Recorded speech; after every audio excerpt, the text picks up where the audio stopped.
All right, so now we're moving on to modeling integer subtraction with those two color counters, or the red and white circles, or we've been drawing the circles on paper with the plus and minus signs.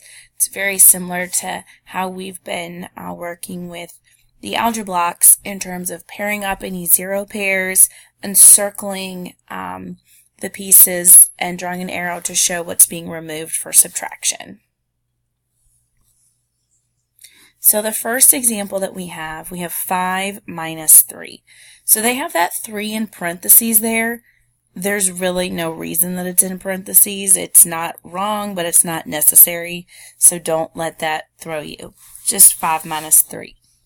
So I'm going to start out with drawing 5 positives in that first frame, because that's my starting point. You're going to draw the circles with the plus signs in them on your paper.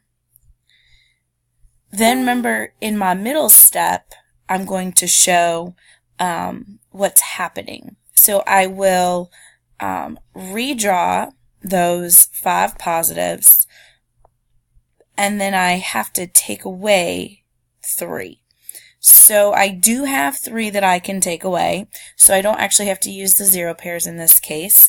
I can literally just circle them, so it will look a little bit different from when we were adding. If we were adding 2 whole numbers, then the second and third frames look the same. Well, in this case, since I am circling something, so you can pick any 3 of them, I'm just going to pick like the top 3 and draw an arrow showing that they're coming off of the mat. Okay, and then that would leave me, of course, with, well, we knew this was going to be 2 anyways. That would leave me with positive 2, and so I will go ahead and drag, and you will draw 2 positives in that third frame for the answer. So again, we know what 5 minus 3 is because we're dealing with whole numbers. Nothing's going negative at this point, but it's just a matter of how do I demonstrate that? How do I model that with these circles? All right, so if I go on to the second problem now, this is not quite so straightforward as far as being able to identify what the answer is right away without modeling it. So we want to kind of go through these different steps. We want to start by putting our 5 negatives on the board in the first frame. So you're going to draw 5 circles with the negative signs in the middle. And then, and they tell you how to do the directions for this first one. The middle step, I want to take away 2 negatives. So I have 1, 2, 3, 4, 5. All right, and this says you can't take away 2 negatives, but I can. This must have been copied and pasted. So I can take away 2 negatives. So I'm going to go ahead and circle those 2. You're going to do it on your paper. Okay, show that they're coming off of the mat, and then of course my answer, oops, I don't want to get rid of the pen just yet, would be those remaining 3 negatives. So my answer, I'll squeeze this in here, would be -3. I have 3 negatives remaining, so I'm going to redraw those or drag those over to the last frame here. There's 3 negatives that are left over. -5 minus -2 is a -3.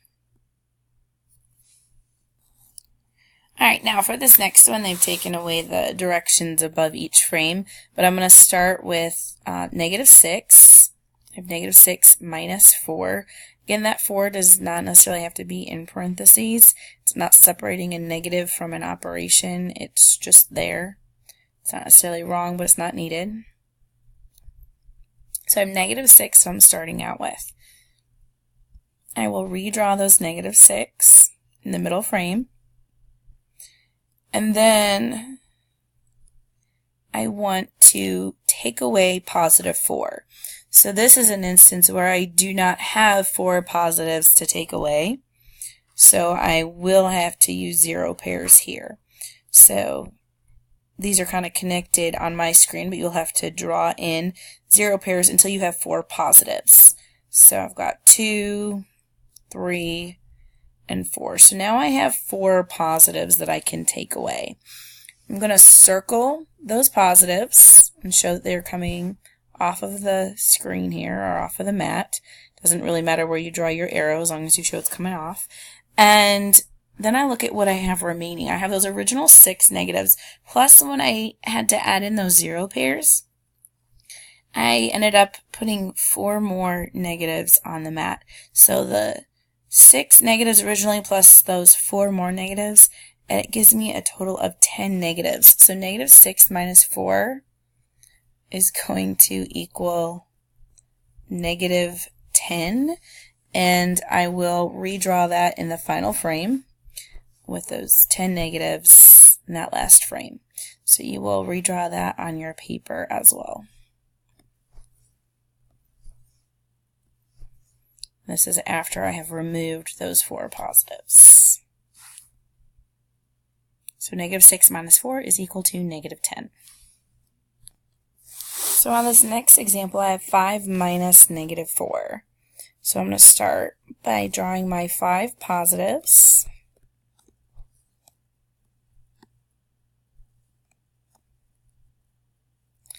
And then I want to take away, subtraction means take away negative 4. So I'll redraw these 5 positives, but I clearly do not have 4 negatives to take away. I don't have any negatives, so I can't take away 4 of them. So if I don't have what I need to take away, I add my 0 pairs, because it doesn't change the value of what's on my mat. So I'm going to add 0 pairs until I have 4 negatives. So it's going to end up taking me 4 0 pairs to get to 4 negatives. And then I will be able to circle those pairs, or circle the negatives, to show that I'm taking them off of my mat. And it doesn't matter which way you draw your arrow, just show that they're coming off the mat. And that would leave me with 1, 2, 3, 4, 5, 6, 7, 8, 9 positives. So the answer, and I will drag those over onto that final frame, is going to be a positive 9. We can also remember the rule that we already discovered with the algebra blocks about how if you have a double negative like that, minus a negative number, it really is just the same as adding. Now, it doesn't mean it's modeled the same way. They are modeled differently, addition versus subtraction, but the answer would be the same. So if I had said 5 plus 4, you guys would have known right away that that was 9. But if it was 5 plus 4, you would never have seen those negatives drawn in there because I wouldn't have needed 0 pairs.